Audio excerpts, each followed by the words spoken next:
할렐루야. 예, 전신갑주 9번째 시간 에베소서 6장 11절 13절까지 우리 청소년 캠프하고 난 다음에 우리 청소년들의 기도의 열기가 훨씬 뜨거워졌습니다. 우리가 다음 주 우리 청년 캠프가 있는데 우리 청년들이 일어날 줄로 믿습니다. 우리의 다음 세대가 일어나야 합니다. 여기 불을 좀 더 켜주세요. 그리고 우리 유아실에 유아실이 가득합니다. 우리 아기들을 축복합니다. 특별히 우리 엄마들이 아빠들이 은혜 받아야 합니다. 유튜브로 예배하는 여러분 사랑하고 축복합니다. 같이 읽겠습니다. 은혜로운 목소리와 함께 읽겠습니다. 시작.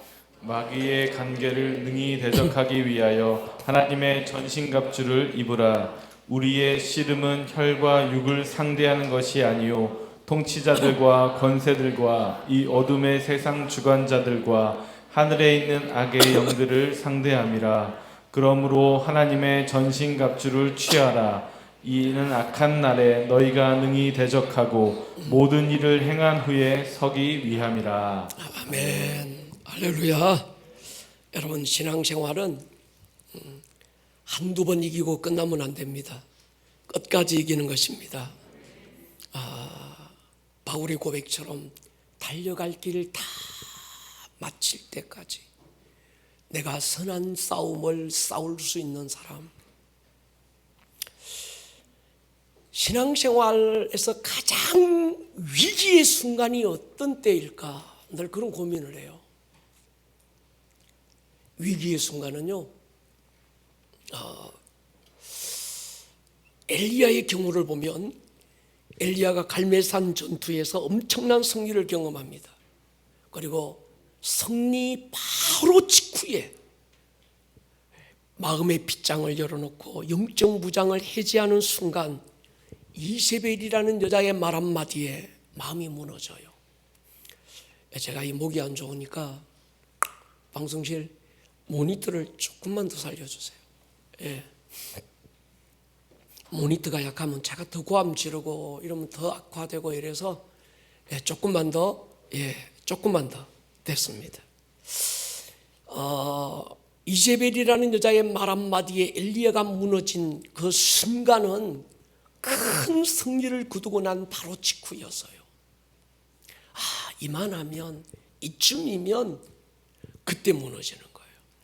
제가 이 액션 영화를 좋아합니다. 특히 전쟁 액션 영화 굉장히 좋아요. 요즘 넷플릭스에서 라스트 킹덤이라는 영화, 이게 나 그냥 영화 한 편인 줄 알고 봤더만 킹덤이라는 단어가 좋아서 이걸 한번 봤는데 이게 시리즈더라고요. 1탄이 보통 한 10회 정도 하는데 이게 5탄까지 있더라고요. 50분을 하는 거예요. 중간에서 자르고 말았습니다만은 이 전쟁 영화를 보면 주인공은 잘 안 죽어요. 이 엑스트라 이런 사람들은 그냥 총소리 났는데 저기서 총소리 났는데 여기서 막 죽고 이러는데 이 주인공은 총 몇 방 맞아도 안 죽습니다. 그런데 주인공이 죽는 영화가 있어요. 이런 영화를 보면 다 이제 영화 다 끝났는데도 뒤가 뭔가 개운치 않는 그런 좀 찜찜한 게 있는데 주인공이 죽는 경우는 주인공이 처음에 죽지 않습니다. 그러니까 주인공이 죽으면 영화가 끝나가는구나. 어떨 때 죽는 거 제가 가만히 보니까 주인공이 죽는 경우는 잘 흔치 않은데 주인공이 죽는 경우는 자 이제 다 이겼어. 다 이겼어. 야 이제 이겼어. 이러는데 죽었다가 잠깐 깨어난 적이 총 쏜 거예요. 그게 맞고 그러면서 자기가 죽어가면서 마지막 힘을 내가지고 막 그 사람 그리고 미망인이 장례치르고 끝나는 이런 영화. 보고 나도 개운치 않는 영화인데 그러니까 주인공은 언제 죽는가 하면 한참 전쟁이 치열할 때는 주인공이 안 죽어. 다 이제 이기고 났다 싶은데 그때 죽는 거예요. 여러분, 우리가 전신갑주 왜 입고 취해야 될까? 악한 날에 능히 이기고 모든 일을 행한 후에 그때 서기 위함입니다. 동의하십니까? 그러니까 여러분, 우리는 다 이긴 것 같고 야 이제 다 끝났어, 그 순간 죽을 수 있다. 할렐루야. 비운의 주인공으로 남지 말고 최후의 승리자가 되기를 주의 이름으로 축원합니다. 2년을 한번 돌아봅니다. 코로나 2년 느헤미야를 우리가 통해서 우리 인생 전반적인 내 신앙생활의 모든 전반적인 부분에서 무너진 성벽을 다시 쌓자. 그리고 깨어진 문짝을 다시 달았습니다. 느헤미야 6장까지 이런저런 공격이 있다는 걸 보여주고 결론적으로 왜 그런 공격을 받게 됐는지 6장 마지막 절에서 이렇게 가르쳐 주었어요. 문짝이 없었더라. 그리고 7장 1절 이어지는 거기에서는 완전 새로운 시즌을 선포하면서 문짝을 달고 성벽 공사가 마무리된 거예요. 우리가 이 느헤미야를 통해서 우리라고 하는 공동체의 중요성, 그리고 하나님이 세우신 권위의 질서에 대한 부분, 첫 번째는 예수 안에 거해라. 따라하십시다. 예수 안에 거하라. 두 번째, 공동체 안에 거하라. 세 번째, 공동체에 세워진 권위의 질서 안에 거하라. 조금 길면 못 따라합니다. 예수 안에 있기를 축복합니다. 공동체 안에 있기를 축복합니다. 하나님이 세우신 권위의 질서 안에 있기를 축복합니다. 이 세 가지 안에 있어야 돼요. 늘 돌아봐야 됩니다. 난 예수 안에 있는가? 교회라고 하는 이 공동체 안에서 보호받고 그 안전장치 안에 내가 있는가? 목장 안에 내가 있는가? 나는요, 교회나 목장 있는 거 필요 없고 나는 람보입니다. 나는 제임스 본드에 나 혼자 합니다. 그런 사람 없습니다. 가장 위험한 사람이에요. 그리고 마지막에 하나님이 세우신 공동체의 질서 안에 내가 있는가? 이 세 가지 안에 내가 없다면, 어느 한 부분이라도 없다면 우리는 지금 성벽이 무너진 거예요. 여러분, 느헤미야는 넓은 의미에서 또는 전체적이고 전반적인 의미에서의 그 전신갑주라고 한다면, 이 에베소서의 전신갑주는 개인적인 또는 부분적인 전신갑주를 얘기하죠. 느헤미야를 통해서 안전하고 견고한 인생의 성을 쌓아야 됩니다. 그리고 에베소서를 통해서 부분적으로 원수가 틈탈 수 있는 부분들을 우리는 무장해야 되는 거죠. 그래서 느헤미야와 에베소서는 이 연결이 되는 거예요. 우리가 전에 느헤미야를 알았다면 이젠 에베소서의 전신갑주가 꼭 필요한 거죠. 전에도 말씀드렸습니다만 중보도 여러 가지 중보가 있습니다. 하나님이 어떤 사람에게는 이런 중보의 사명을 주고 어떤 사람은 저런 중보의 부르심이 있는데, 어떤 사람은 그 한 도시와 공동체 전체를 중보하는, 그러니까 전체에 대한 어떤 중보자, 한 나라에 대한, 아프리카에 대한, 이스라엘에 대한 흩어진 디아스포라들에 대한 어떤 그 중보자, 그 전체적인 느헤미야적 어떤 중보자가 있습니다. 이사야 61장 62장이죠. 예루살렘아 들어라, 내가 너의 성벽 위에 파수꾼을 세우고 그들로 하여금 주야로 잠잠치 않게 했다. 성벽 위에 세워진 파수꾼, 성파, 인천이라는 이 도시, 이 성벽 위에 세워진 어떤 중보자가 있고, 인천이라고 하는 어떤 그 전체적인 어떤 그 하나님의 영적 싸움에서의 어떤 전신갑주, 그 느헤미야적인 거죠. 그 다음에 에스겔서 22장에 보면 이 땅을 위하여 성을 쌓고 성 무너진 어떤 부분적인 그곳을 막아서서 하나님으로 하여금 멸하지 못하게 할 사람, 이건 어떤 부분적인 에베소서적인 어떤 중보자를 얘기하는 겁니다. 여러분, 느헤미야는 성벽을 쌓고 성문을 다는 전신갑주라면 에베소서는 성 안에서 실제적이고 구체적이고 직접적인 영적 전투에서 화살이 날아오고 원수의 어떤 비난과 정죄감, 어떤 인격적인 모멸, 막 이런 구체적이고 실제적인 부분에서의 어떤 이런 영적 공격, 우리가 이걸 어떻게 이기고 나갈 것인가? 이건 에베소서적인 어떤 이런 전신갑주. 또 우리는 물어야 되는, 왜 이 시즌에 전신갑주여야 되는가? 우리 교회 공동체, 또 우리 모든 각자 개인에게 코로나로 인해서 변화가 아니라 큰 변혁의 물결이 일어나고 있는 이때 왜 우리 교회는 주기도문을 얘기하고 왜 이 시즌에 전신갑주를 얘기하는가? 주기도문과 이 전신갑주를 통해서 개인과 교회의 영적 토양을 바꾸시는 이유가 뭔가? 우리 교회가 그동안 가지고 왔던 모든 어떤 이 영적 토양을 10년간 아름다운 꿈의 교회가 세워지면서 여기까지 왔던 모든 영적 토양을 한꺼번에 확 갈아엎고, 그리고 새로운 시즌을 선포하면서 새로운 토양을 지금 만들고 있는 이유가 뭔가? 그것이 왜 주기도문이고 왜 전신갑주인가? 이런 부분에 대해서 우리는 좀 함께 공감하고 함께 공유할 필요가 있다는 생각이 듭니다. 여러분 보십시오.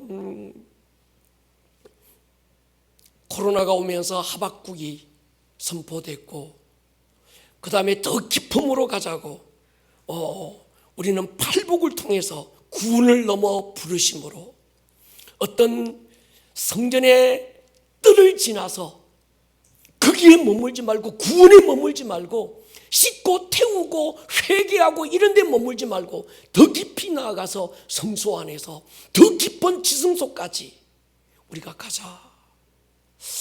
그리고 에베소서를 통해서 선십, 우리가 누굽니까? 정체성, 내가 누군가 라고 하는, 그게 눈을 열었어요. 그리고 지금 이 시즌에 하나님은 주기도문을 통해서 다시 기도를 배워보자. 그리고 주기도문에서 우리 4주나 머물고, 그 다음에 하나님의 나라 이번 주까지 3주를 우리가 연속적으로 또 머물게 하고, 어떻게 보면 좀 과하다 싶을 정도로 그 단어 하나에 왜 그렇게 한 달을 머물고 단어 하나에 지금 또 한 달을 우리가 머물고 있게 하시는 이유가 뭘까? 거기서 하나님은 우리 개인의 정체성과 교회론을 다시 세우시는 이유가 뭘까?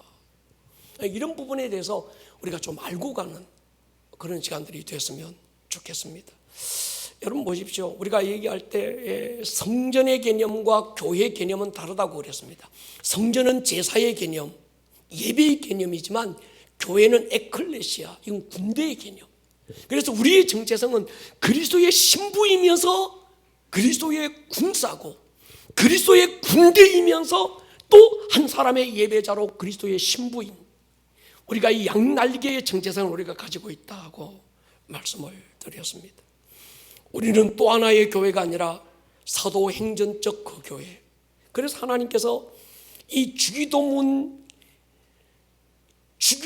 그 에베소서나 그 전 시즌에 우리 정체성을 정확하게 알게 하고 주기도문을 통해서 우리의 부르심에 또 눈을 뜨게 하잖아요. 하나님의 나라 이 부분에서.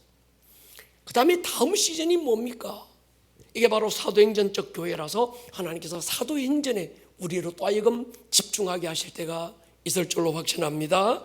이 부분에서 정말 중요한 게 뭔가 하면 영적 전쟁이라는 거예요. 전신갑주. 여러분, 코로나는 모든 걸 바꾸었어요. 마태복음 21장 강도의 소굴로 변한 것들 다 내어 쫓고, 요한복음 15장 열매 없는 가지들 찍어내고 더 많은 열매를 맺게 하시는 과정으로서의 자름, 또 뒤집어 엎으심, 갈아엎으심. 이게 하나님께서 막 시즌이 지나면서 겨울이 지나가고 봄이 오면서 묵은 땅을 막 갈아엎고 또 더 아름다운 열매를 얻기 위해서 막 가지치기 하고 적과에서 과일 따내고 자르고 따내고 갈아엎는 건 뭔가 하면 부흥을 위한 하나님의 전조 작업이었다는 거죠. 할렐루야. 여러분, 우리 교회의 핵심 가치는 수직선교, 수평선교입니다. 수직선교, 수평선교, 한마디로 이게 뭡니까? 하나님의 나라죠. 수직선교, 다음 세대에 살리는 겁니다. 수평선교, 이스라엘의 회복이죠. 그러니까 다음 세대는 수직적인 땅끝이고 이스라엘은 수평적인 땅끝이죠. 여호수아 보면요, 수평적인 땅끝은 굉장히 잘 정복했습니다. 여호수아가 막 그 가나안 땅 7족속들 막 정복해 나가고, 그리고 31의 부족 국가들을 막 정복해 나가고. 근데 뭘 못했는가 하면 수직적인 정복을 못한 거예요. 복음의 전수가 안 되는 거예요. 그러다 보니까 여호수아 시즌에서 다 정복은 했는데 수직적 어떤 이런 선교가 이루어지지 않으니까 그 다음 세대는 다른 세대가 돼서 하나님을 알지 못했던 영적 기근의 시대, 사사시대를 맞고 만 거죠. 바울 보면 마찬가지입니다. 수평선교 바울만큼 성공적으로 이뤄낸 사람이 없습니다. 근데 무에 신경을 못 썼는가? 수직선교에 성공을 못해요. 뿐만이 아니라 18세기 어떤 유럽에서, 미국에서 강력하게 불어왔던 어떤 붕의 바람, 그때 은혜 받고 불 받은 사람들이 수평선교 현장으로 막 달려나가기 시작했어요. 그들의 관심은 오직 땅끝이었습니다. 백투더 예루살렘, 예루살렘까지 간다. 그런데 다음 세대를 세우는데 실패했습니다. 결국 유럽은, 미국은 그들 나라 말이 아니라 지금 대한민국도 다음 세대의 기근의 때가 와버린 거예요. 여호수아의 그 현장, 사사시대의 메마름의 그 시대, 다음 세대가 완전 다른 세대가 되어버린, 하나님을 알지 못했던 그 시대로 돌아가고 있는 거죠. 이런 시즌에 하나님께서 수평선교, 수직선교, 하나님의 나라라고 하는 이 부분에 대해서 큰 어떤 주제를 가지고 나아가고 있는 우리 교회에 구체적으로 지금 일으키고 있는 것이 바로 예배, 기도죠. 지금까지 예배 갖고 안 된다는 거예요. 할렐루야. 그래서 우리는 아날로그적인 스크린 쫙 올라가면 뒤에서 산이 쫙 펼쳐지는 그 아름다운 풍경을 우리는 다 접고 LED로 바꿉니다. 그럴 때 사람들이 우리 목사님이 또 갑자기 왜 저러나, 무슨 바람이 불어가지고 저 좋은 걸 다 막고 저러시나, 이해를 못했지만 지금은 이해가 가시죠? 아직도 이해가 안 됩니까? 감상적인 예배, 어떤 의식적인 예배, 어떤 종교적인 그런 예배 가지고 안 되는 거예요. 이런 하나님께서 지금 우리 교회에 주어진 수직적 선교에 대한 다음 세대를 살리고 일으키고 수평 선교를 향한 어떤 이스라엘의 회복에 대한 이 하나님께서 주신 하나님의 나라라고 하는, 또 우리라고 하는 교회됨, 킹십에 대한 이 부분들을 하나님께서 우리로 하여금 감당하게 하실 때에 지금까지 왔던 그런 예배, 지금까지 해왔던 그런 기도로는 못 이깁니다. 이 중력을 끊고 뚫고 나갈 수 없다는 거예요. 다른 예배가 일어나야 합니다. 할렐루야. 하나님을 대적하여 높아졌던 모든 이론, 지식의 담을 허물어버리고 이 도시 가운데 오늘 전사님 선포했던 것처럼 하나님의 나라를 이 도시 가운데 세워나갈 수 있는 그런 예배, 그런 기도, 이것이 일어나야 되는 거예요. 제가 늘 하는 말씀이 있습니다. 부모 세대는 활이고 우리의 자녀 세대는 뭐죠? 화살이죠. 하나님의 최종 병기 활입니다. 활의 힘은 화살을 통해서 파괴력이 일어나는데, 우리 자녀 세대를 위한 부모님들의 이 시위를 당길 수 있는 장력이 중요합니다. 우리 자녀 세대는 갈고 닦은 어떤 마광한 화살촉처럼 막 갈고 닦아서 잘 준비가 되는데 부모님들에게 시위를 당길 힘이 없어. 그럼 이게 날아갈 수가 없는 거예요. 파괴력이 없는 거예요. 이게 뭐 물풍선 맞은 거나 아니면 손뭉툭이 맞은 거나 이 똑같은 아무런 어떤 그 영향력이 없다고 한다면 안 되는 거죠. 그래서 예배가 살아야 합니다. 할렐루야. 그래서 우리는 기도가 살아야 합니다. 그래서 주기도문 다시 기도를 배워야 돼요. 얕은 기도 가지고 안 된다는 거예요. 뭐 먹지, 뭐 마시지, 뭐 입지, 어떤 그런 그 멸치 새끼 몇 마리 잡고 공치 대가리 몇 마리 잡는 그 정도 수준의 기도 갖고 안 된다는 거예요. 하늘을 뚫어내고, 할렐루야, 하늘을 내리앉힐 수 있는 그런 기도. 그래서 기도의 집이 세워진 거예요. 할렐루야. 예. 요즘 나도 모르게 하나님 앞에 나오는 기도할 때마다 요즘 이 기도가 나와서 내가 정말 막 힘들어요. 믿음으로 취할 사람은 취하시기 바랍니다. 어떤 기도인가 하면, 하나님, 우리 교회 성도 가운데 자기 수입의 11조로 자기가 살고 10의 9는 하나님이 기뻐하는 것으로 흘려보낼 수 있는 성도들을 일으켜 주십시오. 믿음으로 취하면 좋겠어요. 사람들이 또 그것만 생각하네. 계산 딱 돼 보니까 10의 9는 그러면 가난하고 성교지 막 이런 데 보내고 나는 10의 1만 먹고 어떻게 사노? 10의 1만으로도 충분히 살 수 있도록 주면 되잖아. 할렐루야. 그랬으면 좋겠어요. 우리의 다음 세대를 위해서 10의 9를 흘려보낼 수 있는 그런 우리의 레위인들을 위해서 10의 9를 쏟을 수 있는 어떤 그런 유다인들, 할렐루야, 그런 사람들이 좀 일어나면 좋겠어. 11조 드리는 것 갖고도 발발발 떨고 이거 뭐 이 정도 가지고는 정말 우리 교회가 하나님께서 우리 교회를 통해서 담고 있는 이 엄청난 비전, 엄청난 이 큰 부르심을 감당할 수 없는 거예요. 하나님께서 우리 안에 이런 부르심을 일으키고 이런 비전을 주고 막 이런 기도, 이런 선포를 하게 하실 때는 그걸 능히 감당할 수 있는 성도를 일으킬 줄로 믿습니다. 그러려면 10의 1만으로도 자기는 먹고 살고 넉넉하고, 할렐루야, 10의 9는 우리의 다음 세대를 위해서, 이스라엘을 위해서, 정말 가난하고 병들고 소외되고 힘든 분들을 위해서 흘려보낼 수 있는 그 정도의 그릇, 동의하십니까? 통장 잔고 날마다 계산해 가면서 이거 가지고 발발발 떨고 그래 가지고는 이게 안 됩니다. 그래서 저는 그렇게 기도해요. 하나님, 10의 1만으로도 살 수 있는 모델을 주님 우리 교회에 일으켜 주십시오. 아주 그런 어떤 모델이 일어나야 되는 거예요. 11조가 1,000만 원 이상 되면 되잖아. 할렐루야. 그럼 1,000만 원 갖고 살 거 아니에요. 나머지 10의 9천만 원을 하나님 기쁜 것으로 흘려보낼 수 있는 그런 기업들 말이죠. 여러분, 기도해도 좀 큰 기도하시기 바랍니다. 뭐 조그마한 것 가지고 이게 11조 드려야 되나 안 드려야 되나, 그것도 큰데, 또 시험 들라, 그것도 대단한데,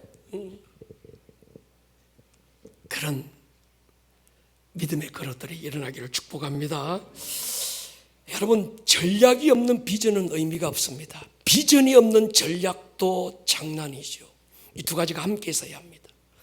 마귀는 나름 자기의 전략과 자기의 비전을 가지고 싸우는데, 교회는 믿음의 막가파로 싸워요. 뭔데? 믿습니다. 못 믿는데 하여튼 난 막 믿어요. 이 믿음이 된 거예요. 여러분, 양아치는 막가파고요, 군대는 전략과 어떤 전술을 가지고 싸우는 거예요. 여러분, 옷을 바꾸어 입어야 합니다. 할렐루야. 세상적이고 인간적이고 인본적인 나만의 갑옷 갖고 안 됩니다. 하나님의 전신갑주를 입어야 되는 이유가 뭡니까? 왜 우리 교회 강단에서 지금 금요 철야 때마다 전신갑주를 얘기합니까? 왜 주기도문을 그렇게 얘기합니까? 끝나고 나면 하나님께서 구원을 넘어 부르심으로, 부르심을 넘어 부흥으로, 근데 하나님 앞에 엎드린 자에게 부흥을 넘어 또 다른 어떤 그 하나님 주신 키보드가 또 있는 거예요. 이유가 뭡니까? 해야 될 일이 많은 거예요. 그러기 위해서 여러분, 우리는 또 한 사람의 종교인이 필요한 게 아니라 하나님의 군대가 일어나야 될 줄로 믿습니다. 신부로서의 군대, 오합지졸 3,200명이 필요한 게 아니고 예수 그리스도의 정의 용사 300명이 필요한 거예요. 여러분, 하나님은 다수에 속지 않습니다. 다수를 통해서 일하는 게 아니라 준비된 정의를 통해서 하나님은 일하시는 거예요. 미디안에 13만 5천 명을 상대했던 300명, 그리스 가서 제가 봤던 테라모필레스에서 60만 어떤 그 스파르타의 60만 명을 상대했던 그리스의 300용사들. 이제는 여러분 보십시오. 코로나 때 우리가 다 드러났어요. 우리 교회 역사가 전통이 100년이 넘어야 우리 교회는 장자교단이야. 우리가 수만 명이 모이는 숫자 사랑하는 시대는 끝났습니다. 어떤 사람이 모였는가? 한국 교회는 두 가지 스타일로 지금까지 부흥해 와서요. 하나는 잘 가르치는 제자 훈련을 통해서 부흥한 교회들이 있습니다. 사랑의 교회, 대표적인 교회. 또 하나는 그땐 성령의 능력과 은사가 나타남으로 어떤 부흥했던 교회가 있습니다. 대표적인 게 순복음 교회가 그 모델이죠. 그들이 제자 훈련을 통해서 아니면 성령의 어떤 그 권능을 통해서 10만 명, 70만 명 메가처치가 돼서요. 근데 개교회는 부흥했는데 그 교회가 도시와 한국이라는 이 나라에 아무런 영향력을 주지 못했습니다. 여러분 코로나 시대 보십시오. 작은 교회들은 살아서 왜 우리가 예배를 타협해야 됩니까? 왜 이 부당한 처사를 우리가 당해야 됩니까? 막 소리치고 하는데 신기할 정도로 큰 교회들이 말이 없어. 우리 10만 명 모입니다. 20만 명, 우리 교회 70만 명 모입니다. 장자교단입니다. 한마디 말이 없는 거예요.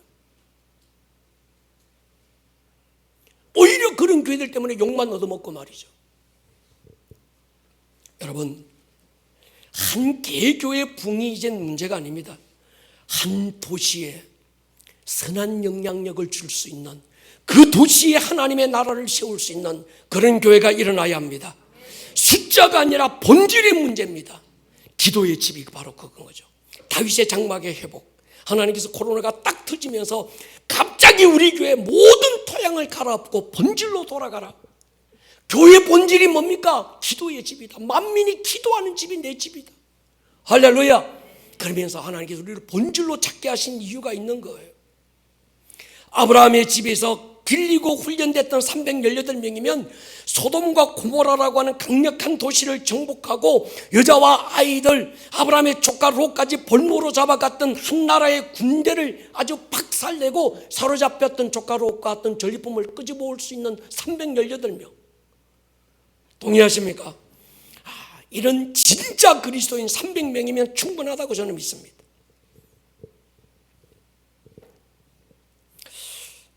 우리 교회 비록 숫자는 많지 않습니다. 그러나 이젠 부흥은 시작됐고, 할렐루야, 이런 교회가 도처에 연합될 줄로 믿습니다. 여러분 군대 가면요 신병도 있고 이등병도 있지만 분명한 건 신병도 이등병도 뭔가 볼 때 어설프고 뭔가 볼 때 좀 뭔가 부족하고 참 저게 군인인지 뭔지 참 어설픈데, 지금은 어설프고 지금은 좀 뭔가 서툰 것처럼 보이지만 가장 중요한 건 내가 군인으로 부름받았다는 사실을 아는 겁니다. 그래야 더 좋은 군인이 될 수 있습니다. 아직 우리 교회는 이등병도 있고 우리 교회는 아직 신병도 있습니다. 그러나 멋진 해병대가 될 줄로 믿습니다. 우리는 사도적 제자, 사도적 평신도, 사도행전적 바로 그 교회를 우리는 갈망하고 있기 때문입니다. 예수님 곁에서 떡 얻어먹고 몇 가지 기적 체험하고 니 잘났니 내가 더 잘났다 피 터지게 싸우는 그런 어리버리한 제자 갖고 안 됩니다.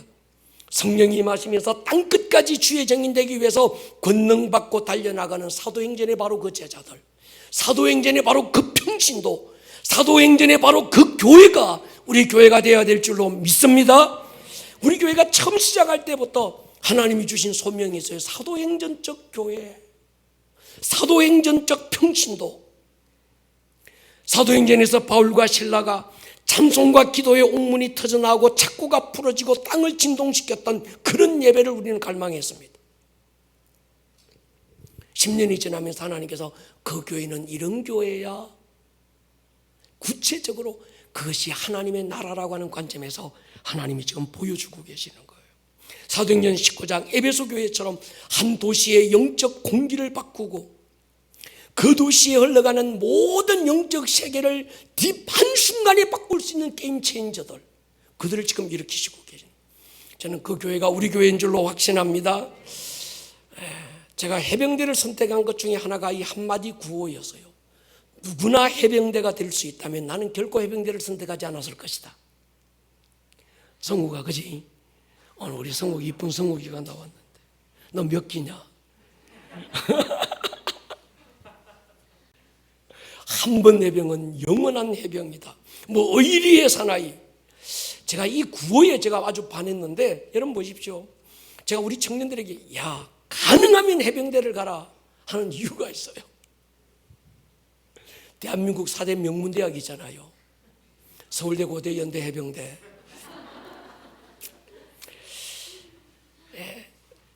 이 4대 명문대학의 가장 큰 특징은 동문입니다. 동문.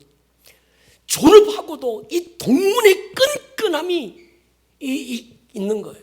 아, 우리는 서울대 출신이야. 연대 가보십시오. 그들은 뭐 구를 해도 뭐 위하여, 고대는 위하고 막 이럽니다. 근데 4대 명문대 중에서 가장 동문이 강력한 대학이 해병대요. 할렐루야. 여러분, 제가 휴가 나올 때 부대 그 선배들이 내일 휴가 나간다 그러면 이 선배들이 밤새 그 군복에 날을 세우려고 양초 있지요. 양초 발라서 반질반질 지금 그러잖아, 그죠?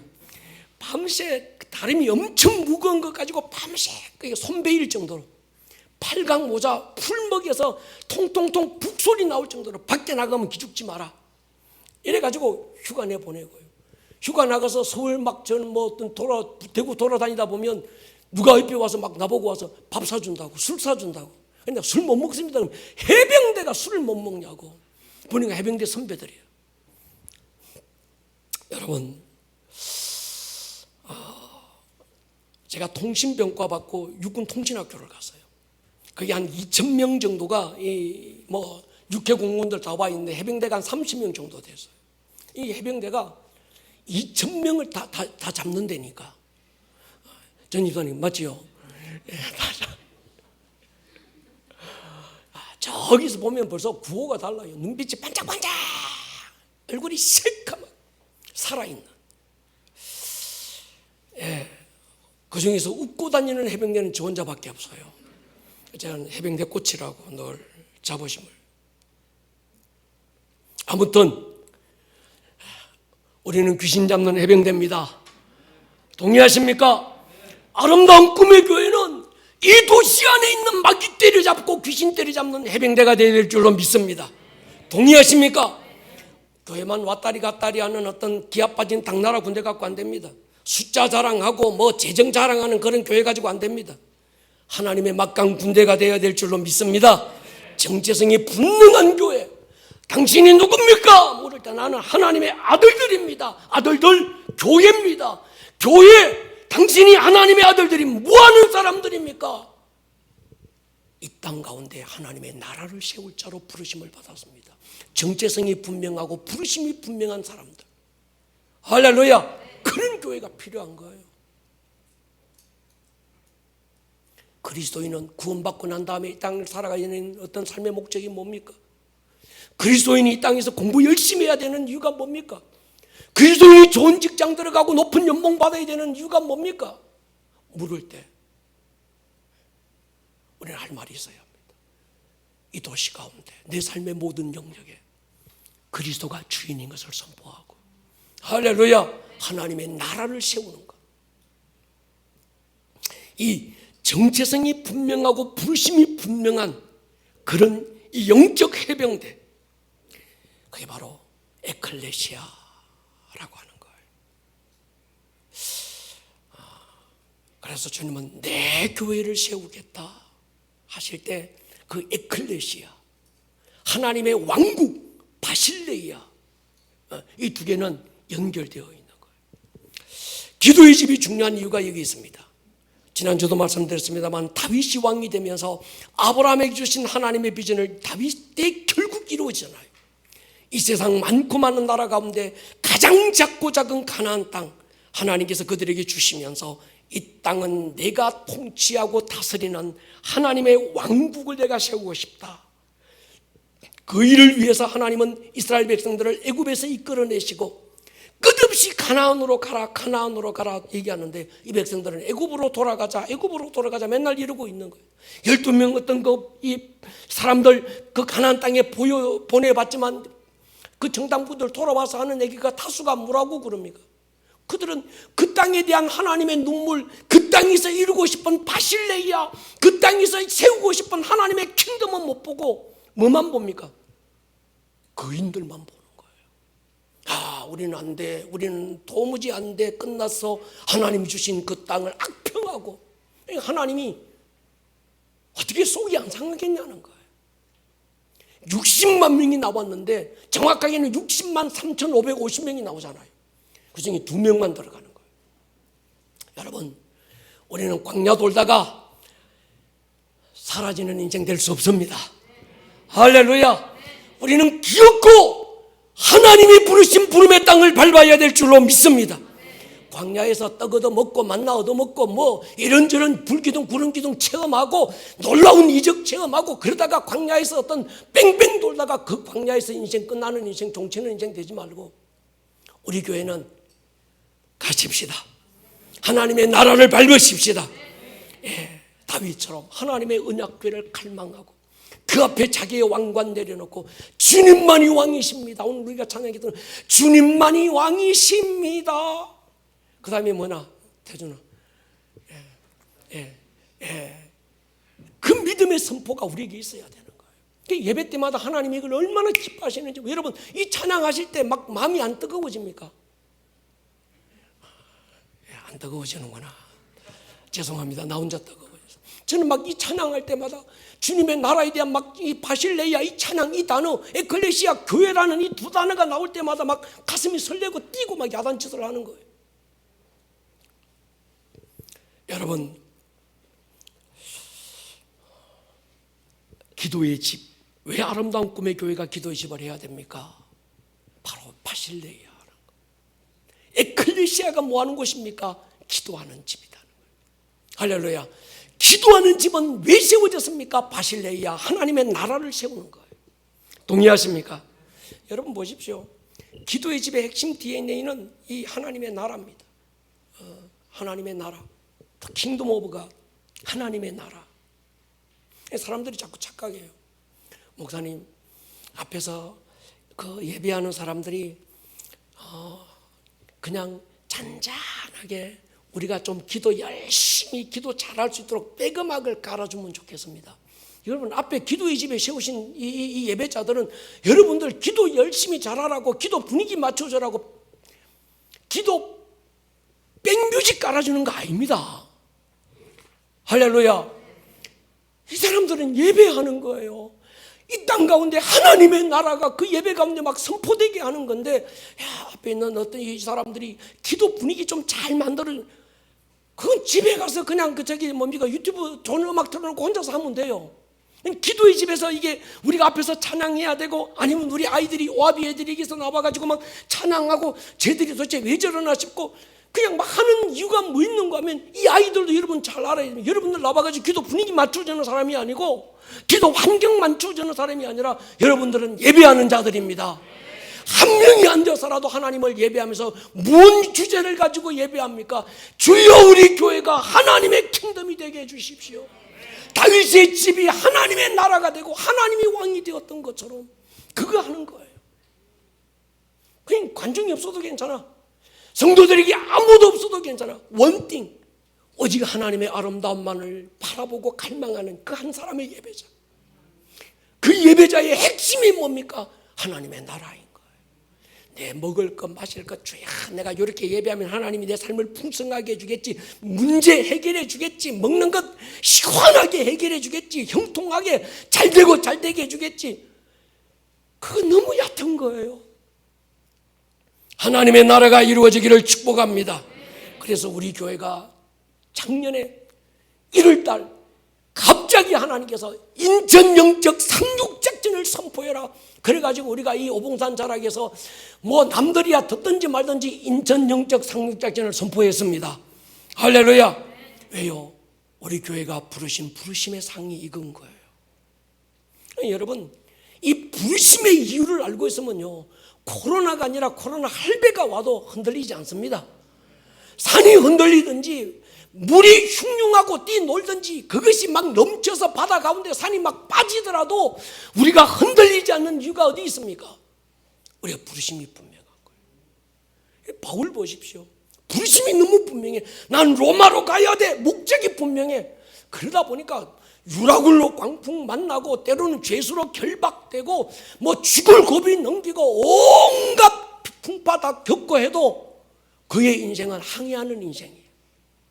근데 아무 일도 없고 평탄하고 잘 되지만 내 인생의 부르심의 목적을 잃어버리면 그건 표류하는 인생이 되는 거예요. 똑같은 태평양 바다 가운데 떠 있어도 어떤 인생은 표류하지만 어떤 인생은 항해하는 겁니다.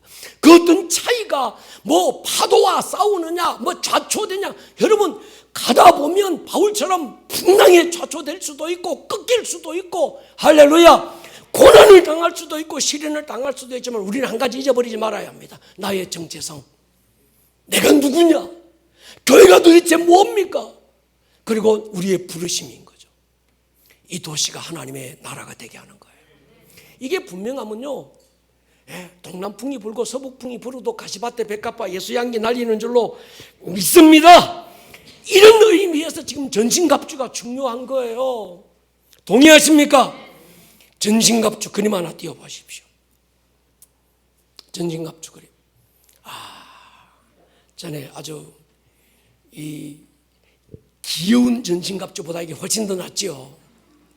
다음에 보여줄 전신갑주는 영화 300에 나오는 거의 팬티 하나 입고 싸우는 어떤 그 전신갑주를 제가 보여드리고 왜 그렇게 해야 되는지도 여러분들과 마지막 타임에서 다시 한번 더 나누려고 합니다.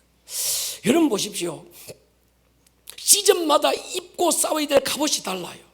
유아용 갑옷에서 전투용 갑옷으로 바꿔 입어야 되는, 어떤 장난감, 어떤 전신갑주에서 진짜 실제 전투에서 싸울 때 입어야 되는 전신갑주가 달라야 되는 거예요. 전신갑주 방어용이 있고 공격용이 있습니다.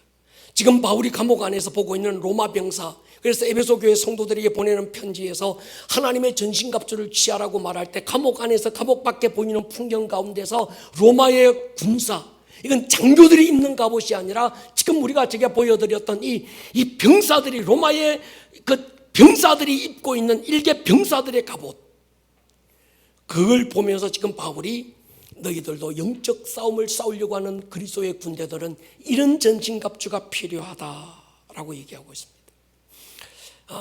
우리가 마지막 그 300에 나오는 팬티 하나 입고 그 칼 하나 들고 방패 하나 들고 싸우는 어떤 그 전신갑주, 사실은 굉장히 중요합니다. 여러분 징기스칸이 유럽을 점령할 수 있었던 이유가 많은데 그 가운데 하나가 뭔가 하면 갑옷입니다. 중세 기사들의 갑옷 너무 무겁고 너무 거추장스러워요. 이거 착 두고 쓰고 이거 탁 내리면 눈알도 잘 안 보여. 그리고 이건 얼마나 막 아주 철로 뒤덮어 놔가지고 움직이기도 힘든. 근데 칭기스칸의 이 유목민들, 이들이 입고 있는 옷은요, 이들은 그런 거 없습니다. 텐트 하나, 그냥 몽골 텐트 하나 어디든지 짚고 어디든지 금방 또 철수하고 움직일 수 있는 굉장히 기마민족으로서의 어떤 이런 부분들이 간편한 사람들인 거죠. 그러니까 전신갑주 제일 중요한 건 방어가 아니라 공격입니다. 그래서 제가 마지막 전신갑주 때 그 300에 나오는 이 사람들이 입고 있는 건 방어용 다 없애버리고 공격용 칼 하나 들고 싸워야 되는 그런 때가 있는 거예요. 여러분, 오늘 한국 교회가 약해진 이유가요, 너무 방어 중심입니다. 십자가 바라보제, 참고 견디제, 그것이 신앙이고 그것이 영성인 줄 알았습니다. 아닙니다. 이젠 전투형 교회, 공격형 교회 패러다임이 달라져야 합니다. 이 패러다임을 어디서 바꿔야 됩니까? 예배에서 바꾸는 거예요. 기도에서 바꾸는 거예요. 의식 중심의 예배, 이건 굉장히 방어적인 예배예요. 종교적인 예배, 순수에 입각한 예배, 그건 방어적인 예배예요. 십자가 중심의 예배, 이제 부활의 권능이 일어나야 합니다. 할렐루야. 하나님 나라를 침노하는 예배, 그런 예배자들이 일어나야 되는 거예요. 그런 예배자로 헌신된 우리 다음 세대를 일으켜야 되는 겁니다. 여러분, 늘 그런 말이에요. 댕기는 예배 갖고 안 된다, 댕기는 교회 가지고 안 되고 보는 예배 가지고 안 된다. 그 예배 가운데서 하늘을 뚫어낼 수 있는 예배를 경험하자는 거예요. 할렐루야. 다윗의 세대, 예배의 세대죠. 원띵의 세대, 물미 하나로 골리앗의 머리를 박살낼 수 있는 세대. 그 하나가 예배 현장에 가면 예배 그 현장의 전쟁터의 공기가 달라지는, 영적 기류가 달라지게 만드는, 사도행전 19장의 에베소에 12명의 바울과 함께 성령 받은 그들이 성령 받고 일어나는 순간에 한 도시의 영적 기류가 막 달라지는 그런 예배자들, 우리 교회 예배자들이 될 수 있기를 축복합니다. 그런 예배를 꿈꿉니다, 주님. 그래서 여러분, 우리 다음 세대 예배자들 그렇게 키우십시다. 할렐루야. 그런 예배자들을 일으켜야 합니다. 그래야 교회가 살고요, 다음 세대가 살아나고요, 그래야 우리 어른들이 살아날 줄로 믿습니다. 그래야 하나님의 나라가 돼요. 우리 목사님 왜 원띵 원금 저렇게 또 강조하지? 제가 헌금 강조 안 하는데 원띵 원금 강조하는 이유가 있습니다. 그런 우리 다음 세대들을 살려야 되는 거예요. 그냥 우리 부모 세대처럼 자 우리 예배드리자, 묵도하자, 땡 뭐 이런 어떤 그 땡에서 묵도, 땡에서 축도 끝나고 이런 예배 말고, 여러분 우리 교회 예배가 달라지고 있잖아요. 할렐루야. 차려 보십시오. 이게 뭔가 영적 어떤 이런 이 하늘문이 열리는 예배가 되고 있지 않냐는 거예요. 한국 교회 실패가 여기 있었습니다. 1950년대 미국의 빌 브라이트라는 목사님이 청년 대학생들, 캠퍼스 안에 있는 청년 대학생들을 십자가 군대로 세운다는 목적으로 캠퍼스 안에 여러 가지 청년 대학생 선교단체들을 일으켰습니다. CCC, IBF, UBF, 조이 이런 선교단체들 어떤 미국에서부터 막 일으켰는데, 그래서 그들이 제자훈련을 통해서 일어난 게 내비게이터라는 어떤 교재를 통해서 막 최고의 지성인들로 일으켰거든요. 그런데 빌 브라이트가 생각한 대로 하나님의 군대로 일어나지 못했습니다.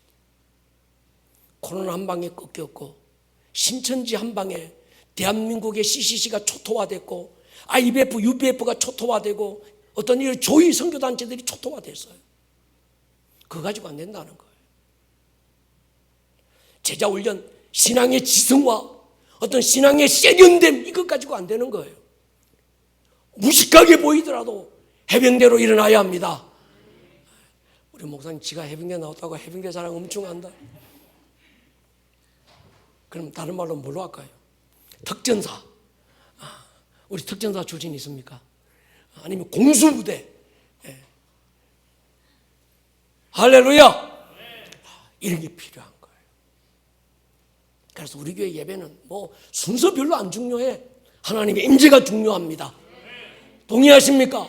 여기서 무슨 뭐 다른 거 아무 시간을 뛰어넘는 예배, 순서를 뛰어넘는 어떤 그런 예배 말이죠. 할렐루야. 시간 봐가면 목사님 오늘 또 설교 또 길게 넘어가겠다, 뭐 봤다 그런 예배 말고 시간을 뛰어넘어 보십시다. 할렐루야. 예. 왜 우리가 무장을 이렇게까지 해야 됩니까? 싸워야 될 적이 있는 거예요. 여러분, 신앙은요 적을 가지는 겁니다. 좋은 게 좋은 종교가 아닙니다. 너도 좋고 나도 좋고, 그저 여기도 구원 있고 저기도 구원 있고 어떤 뭐 다 모든 데 구원이 있습니다. 그래서 뭐 초파일 되면 가서 거기 부처 앞에 가가지고 막 부처님 오셨다 축하해주고, 성탄절 되면 부처 여기 서 무슨 분들이 와가지고 또 막 뭐 고요 한번 그룹 한번 노래 불러주고, 이런 어떤 그 가지고 안 된다는 거예요. 우리에게는 적이 있습니다. 할렐루야. 도무지 용서할 수 없고 용서해서도 안 되는 적이 있습니다. 우리를 죽이고 무너뜨리고 삼키려고 우는 사자처럼 달려드는 영적 원수가 있는 거예요. 그러니까 우리 신앙생활은 영적 생활이지 종교가 아닙니다. 종교는 참선이고, 종교는 수양이고, 종교는 도 닦는 거고, 종교는 연합해서 모든 사람 손에 손잡고 위아더월 막 그건 종교입니다. 그러나 우리 신앙은 그게 아닙니다. 절대 진리가 있어야 합니다. 동의하십니까? 여러분, 종교생활 하려고 하지 마십시오. 영적 생활 할 수 있기를 축원합니다. 우리의 적은 두려움의 대상이 아니죠. 용서의 대상도 아닙니다. 반드시 이겨야 될 싸움의 대상인 줄로 믿습니다. 그 개념이 정확한 사람들은 전신갑주에 관심을 가져야.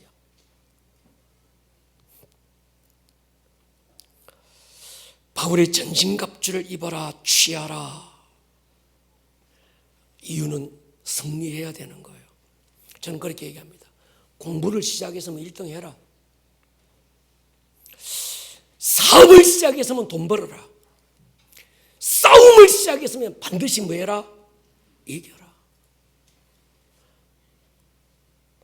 우리 학생들, 오합이 공부에서만 1등 하자. 못할 것 같니? 우리 사업하는 여러분, 사업 시작하셨으면 성공하시기를 축복합니다. 그러나 성공이 목적이 아니라 섬김을 위한 성공. 우리 싸웠으면 이기십시다. 예. 싸움의 기술 영화 보셔서요,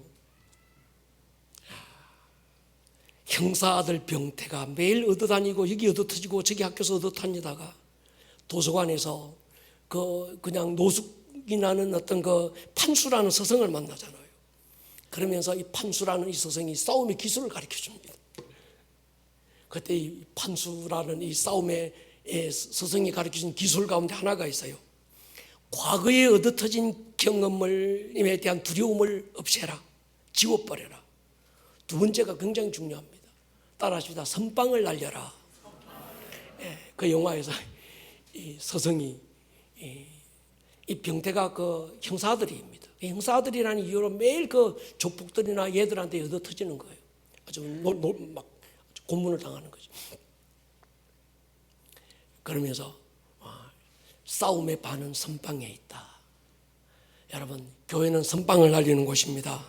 동의하십니까? 성경으로 마귀를 대적해라, 귀신을 쫓아라. 쫓지 않으면, 대적하지 않으면 당한다는 거예요. 그래서 이 영적 전쟁에서 선빵은 굉장히 중요합니다. 교회는요, 마귀가 공격해오면 방어하고 움츠려 들고 견디고 십자가 바라보고 주님 참았으니 나도 참자. 그게 교회가 아닙니다. 그런 교회 패러다임과 영성 가지고는 이 시대를 못 이겨나가는 거예요.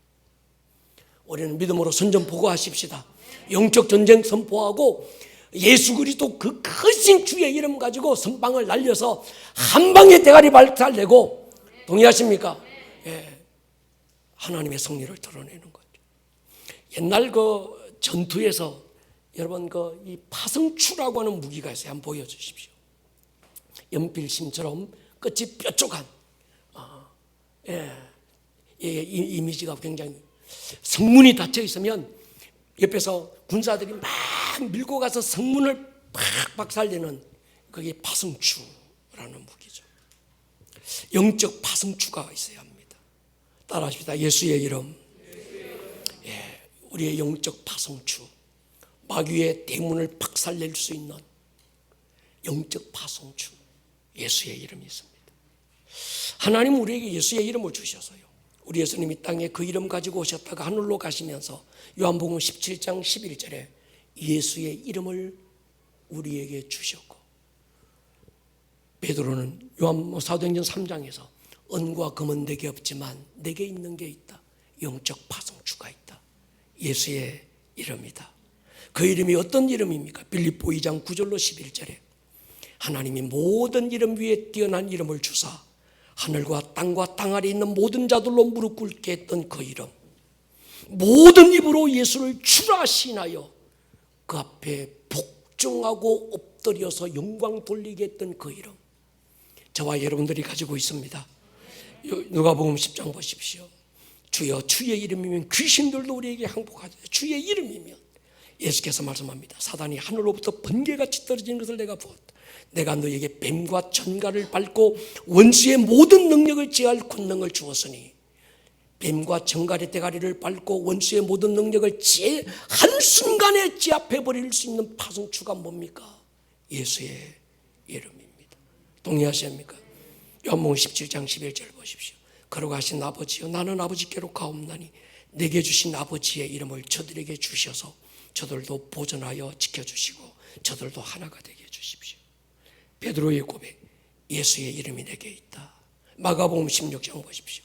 믿는 자에게 이름 표적이 따르니 그들이 내 이름으로, 누구의 이름으로?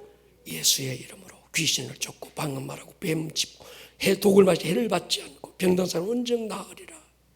여러분, 구약시대 하나님의 이름 성전에 두셨다가 요한복음 2장 19절에 예수께서 저 성전을 헐어버려라, 내가 가지고 왔다. 내가 성전이다. 하늘로 가시면서 너희가 성전이다. 내 이름, 영접하는 자, 그 이름을 믿고 영접하는 자는 하나님의 자녀가 되는 뭘 주셔서요? 권세가 주신다. 우리에게는 예수의 이름이 있습니다. 할렐루야.